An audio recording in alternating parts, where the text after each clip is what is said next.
एक सज्जन एक महात्मा के पास गए, बोले महाराज ऐसा लगता है कि आपके भगवान में कुछ अकल कम है।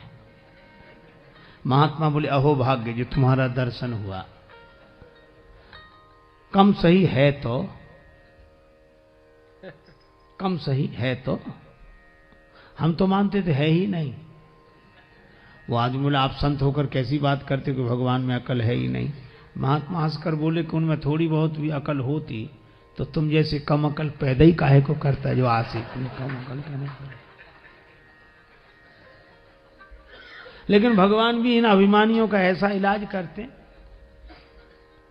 एक आदमी ने अपने मित्र से कहा कि चलो एक नया विषय शोध करेंगे।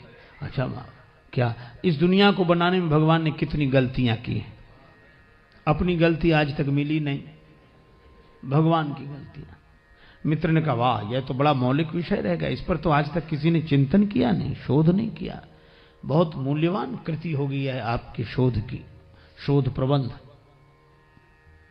चलो कलम कागज ले लिए, मित्र लिखे वो गलती बताए।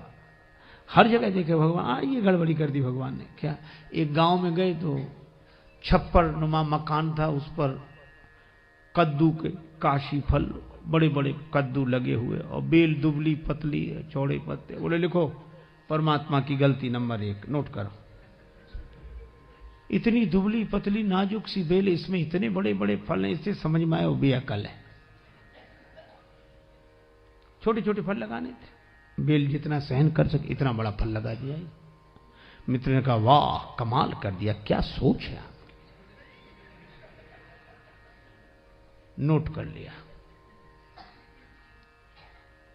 कुछ दिन बाद फिर घूमते हुए निकले से एक बगीचे में पड़े थे आम के पेड़, आराम करने से ऐसे सो गए।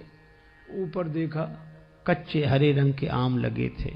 अरे बोले देखो परमात्मा की गलती नंबर 2।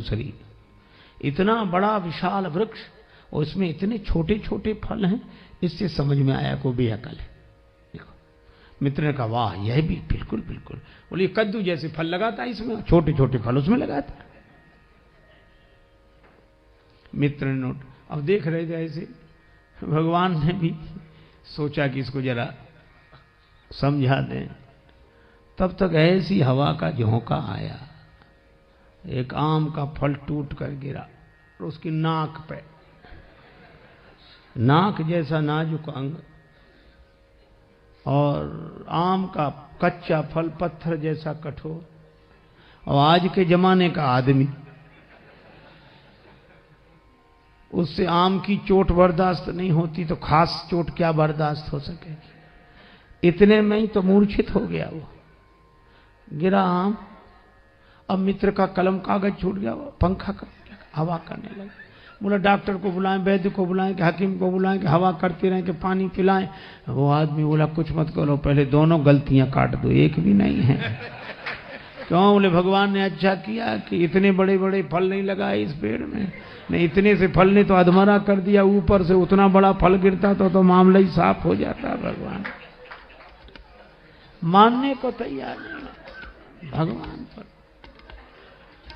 तो अभिमानी से बड़ा कोई अनाथ नहीं होता जो भगवान को न माने। और इसलिए रामचरितमानस में 2 अनाथ हैं इस दृष्टि से। विश्वामित्र जी बोले एक हम, दूसरा बाली। और बाली ने भी यही कहा था कि जो कदाच मोहि मारी हैं तो पुण्य हो सनाथ। अभी तक तो मैंने किसी को नाथ माना नहीं, पर राम जी बाण मारेंगे तो मैं सनाथ हो जाऊंगा। सनाथ कैसे हो जाओगे? कहा अगर मैं अपनी मौत मर कर जाऊंगा तो हिसाब किताब हमारा होगा। कोई कहीं अपने ढंग से जाए तो सारा इंतजाम उसे अपना करना पड़ता है, और कोई भेजे तो सारी जिम्मेवारी उसकी, यहां से लेकर वहां तक का इंतजाम भेज तो तुम रहे हो। बाली ने कहा कि जिंदगी भर भगवान को माना नहीं, ऐसे मरूंगा तो अनाथ होकर जाऊंगा, और राम जी बाण मार कर भेजेंगे तो जिम्मेवारी उनकी रहेगी, मैं सनाथ हो जाऊंगा। जो कदाच मोहि मारी हैं तो पुण्य हो सनाथ। और हुआ भी, बाण लगा तो भी कह लिया अवगुण कवन नाथ मोहि मारा। नाथ शब्द से नाता जोड़ा। और विश्वामित्र जी भी रघुनाथ जी को ले गए, जब ताड़का मर गई तब ऋषि निज नाथ ही जिये चीन्ही, विद्या निधि कहूं